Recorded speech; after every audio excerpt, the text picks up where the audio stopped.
ఈ సంవత్సరం మేషరాశి ఫలితాలు ఎలా ఉన్నాయంటే అశ్విని భరణి కృత్తిక మొదటి పాదానికి జన్మించిన మీరు మేషరాశి వారిగా పరిగణించబడుతున్నారు. ఈ పరాభవనామ సంవత్సరం మేషరాశి వారికి పరీక్షలతో కూడినటువంటి పురోగతి కూడా ఉంటుంది. ఎందుకంటే ఏళ్ళనాడు శని నడుస్తుంది, ప్రారంభ దశ. ఒక్క శని మాత్రమే బాగాలేదు, మిగతా గ్రహాలన్నీ బాగానే ఉన్నాయి కదా.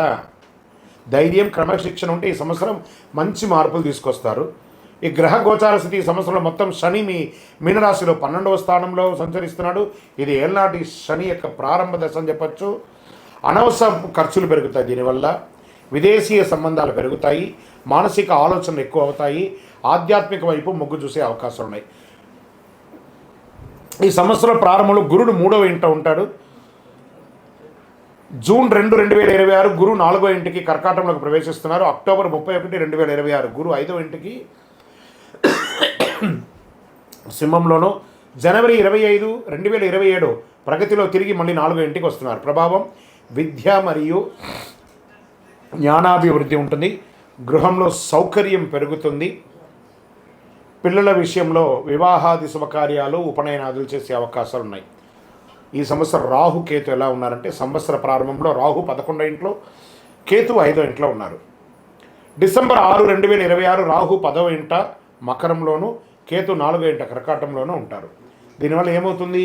ఉద్యోగంలో మార్పులు, కొత్త అవకాశాలు, కొంత మానసిక ఒత్తిడి ఉండే అవకాశాలు ఉన్నాయి. ఇంకా కుజగ్రహం మే 11, జూన్ 20, 2026 వరకు కుజుడు జన్మరాశిలో ఉంటారు. ధైర్యం పెరుగుతుంది, నిర్ణయాలు త్వరగా తీసుకుంటారు, కోపం నియంత్రించబడతారు. ఇంకా ఆదాయపరంగా కూడా క్రమం పెరుగుతుంది, చాలా అద్భుతంగా కొత్త సంపాదన మార్గాలు కనిపిస్తాయి. ఖర్చులు కూడా పెరిగే అవకాశాలు ఉన్నాయి. ఇంకా ఉద్యోగ విషయంలో కొత్త బాధ్యతలు పెరిగే అవకాశాలు చాలా బాగున్నాయి. పై అధికారంలో ప్రెజర్స్ ఉంటాయి. ఎక్కడెక్కడి నుంచో మీరు ఎదురు చూస్తారా ప్రమోషన్స్ లేదా ఇంక్రిమెంట్స్, అవన్నీ కూడా ఏప్రిల్ తర్వాత కలిసి వచ్చే అవకాశాలు ఉన్నాయి. కొంత ఒత్తిడి ఉంటుంది, ప్రభుత్వ ప్రైవేట్ రంగంలోనూ ఒత్తిడి ఉంటుంది. అసాంఘికమైనటువంటి కార్యక్రమాలకి ఉద్యోగస్తులు అస్సలు వెళ్ళకండి, జాగ్రత్త. ప్రభుత్వ ఉద్యోగులు ఉద్యోగం కోసం ప్రయత్నం చేసి ఎగ్జామ్ రాసిన వాళ్ళకందరికీ కూడా, సివిల్స్ కానీ గ్రూప్స్లో కానీ ఎగ్జామ్ రాసిన వాళ్ళకి ఇది ఒక మంచి సమయం. డిఫెన్స్, పోలీస్, గవర్నమెంట్ సెక్టార్లో ఉన్నటువంటి వాళ్ళకందరికీ కూడాను, అన్ని సెక్టార్ల వాళ్ళకి కూడా మిశ్రమమైనటువంటి ఫలితాలు కనబడుతున్నాయి.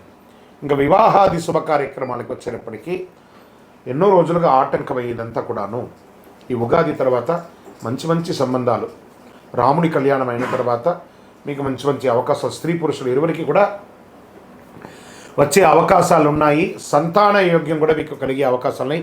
కుటుంబ పెద్దల సహకారంతో కలుస్తుంది.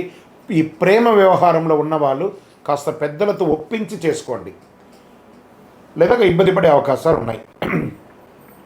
ఇంకా ఆరోగ్యానికి వచ్చేటప్పటికీ నిద్ర సమస్యలు, బీపీ లాంటిది కొంచెం వచ్చే అవకాశాలు ఉన్నాయి. మానసిక స్ట్రెస్, ధ్యానం ఇవన్నీ కూడా చేస్తే మంచిది. భయపెట్టడానికి కాదు, ఒక శస్త్రచికిత్స మాత్రం అవకాశం ఉంది. అది అవ్వకుండా ఉండాలంటే డాక్టర్ని సంప్రదించాలి. మీ ఆరోగ్యాన్ని మీరు జాగ్రత్తగా చూసుకోండి. ఇంకా ప్రయాణాల విషయంలో విదేశీయ ప్రయాణం కోసం, విదేశీయ చదువు ఉద్యోగం కోసం ఉన్న వాళ్ళు కాస్త మిశ్రమ వాతావరణం కనబడుతుంది జూలై వరకు. ఎందుకంటే దేశమంతా కూడా, ప్రపంచమంతా కూడా యుద్ధ వాతావరణంలో ఉంది కాబట్టి ఇవన్నీ సెట్ అవ్వడానికి జూన్ జూలై అవుతుంది. జూలై తర్వాత మీకు విదేశీయ ప్రయాణం, ఉద్యోగాల అవకాశాలు ఉన్నాయి. చాలామందికి లే ఆఫ్ అయిపోయిందండి, మేమేం చేయాలి అంటే, ఒక పక్క ఏళ్ళనాడు శని నడుస్తుంది, ఒక పక్క ప్రపంచ ఆర్థిక మాంద్యంలో పడింది. కాబట్టి ఇవన్నింటినీ దృష్టిలో పెట్టుకొని కాస్త నుండి జూలై తర్వాత అన్నీ సర్దుకుంటుంది. భారతదేశంలో ఉన్న వాళ్ళు మీరందరూ కూడా సురక్షితంగా ఉంటారు. విదేశాల్లో ఉన్నవాళ్ళు కాస్త జాగ్రత్తగా ఉండండి, అంతే. అదొకటి మాత్రం చూసుకోవాలి.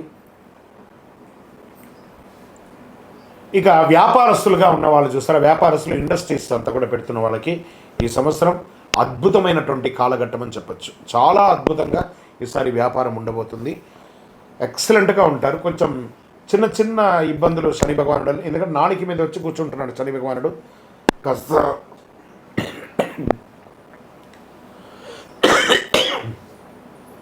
కస్టమర్స్తో మాట్లాడేటప్పుడు లేదా భాగస్వామ్యం వాళ్ళతో మాట్లాడేటప్పుడు జాగ్రత్తగా ఉండండి. భార్య భర్తల మధ్య సఖ్యత పెరుగుతుంది, విలాసవంతమైనటువంటి జీవితాన్ని గడుపుతారు. టూర్స్, ఆధ్యాత్మిక టూర్స్ లేదా ప్రైవేట్ టూర్స్ కూడా వెళ్ళే అవకాశాలు బాగా కనబడుతున్నాయి. ఇంకా విద్యార్థులు చాలా కష్టపడి చదవాలి, కానీ మంచి ఉత్తీర్ణత పొందే అవకాశాలు బాగా ఉన్నాయి. వ్యవసాయదారులకైతే మెండైనటువంటి సంవత్సరం ఈ సంవత్సరం, చాలా అద్భుతంగా ఉంటారు వ్యవసాయదారులు. ఇప్పుడు ఈ నక్షత్రాల వారీగా ఈ సంవత్సరము ఎలా ఉంది అని చూస్తే, అశ్విని నక్షత్రం కొత్త అవకాశాలు, వ్యాపార ప్రారంభాలకి అనుకూలం, ప్రయాణాలు ఎక్కువ ఉండే అవకాశాలు ఉన్నాయి మేషరాశిలో. ఇంకా భరణి నక్షత్రం వారికి ధనలాభం, కుటుంబ బాధ్యతలు పెరుగుతాయి, జాగ్రత్తగా నిర్ణయం తీసుకోవాల్సిన అవకాశాలు ఉన్నాయి. ఇంకా కృతిక మొదటి పాదంలో ఉన్న వాళ్ళకి గౌరవం పెరుగుతుంది, ఉద్యోగంలో పురోగతి, నాయకత్వం పెరుగుతుందని చెప్పచ్చు. ఇక ఓవరాల్గా ఈ సంవత్సరం 60+40 అనొచ్చు. 60% పాజిటివ్గా ఉంది, 40% మిశ్రమంగా ఉంది. దీనికోసం చిన్న పరిహారాలు మీరు కూడా దగ్గర ఉన్నటువంటి మీ గురువులను సంప్రదించి చేసుకోండి. లేదా మా ద్వారా తెలుసుకోవాలనుకుంటున్నారా, మా డిస్ప్లేలో కనబడుతున్నటువంటి నంబర్కి మీ పేరు, date of birth, time of birth, place of birth WhatsApp చేయండి. మా అడ్మిన్స్ మీకు రిప్లై ఇస్తారు. మీ ఇప్పుడు మేము చెప్పేదంతా కూడా గోచార ఫలితం అనమాట. మీ వ్యక్తిగత జీవితానికి సంపూర్ణ జాతకాన్ని తెలుసుకోవచ్చు. మేషరాశి వారికి అదృష్ట సంఖ్యలు ఈ సంవత్సరం అంటే 1, 3, 9. అదృష్ట రోజులు మంగళవారం, ఆదివారం. అదృష్ట రంగులు ఎరుపు మరియు కేసరి. ఈ సంవత్సరం చేసుకోవాల్సిన పరిహారాలు ఏమైనా ఉన్నాయంటే, సుబ్రహ్మణ్య స్వామి దేవాలయాన్ని సంప్రదించండి, బాగా దర్శించండి. వెళ్ళి అక్కడ కావడి ఉంటుంది, ఆ కావడి ఇవ్వండి. పాలాభిషేకం చేయండి, శివాలయాల్లో అభిషేకం చేయండి. ఎర్రని పుష్పంతో భగవంతుడికి అర్చన చేయండి. పేదవాళ్ళకి మంచినీళ్ళు, వస్త్రము అవన్నీ చేయండి. ఒక చలివేంద్రం ఏర్పాటు చేయండి. ఇంకను సకల దోషాలు తొలగడానికి మీ యొక్క ఇష్ట దైవం ఎవరైనా ఉంటారు కదా, కులదైవం ఉంటారు కదా, ఆ దేవాలయానికి వెళ్ళి మీ వయసు సంఖ్య ఎంత ఉందో అన్ని దీపాలు వెలిగించండి. విజయోస్తు.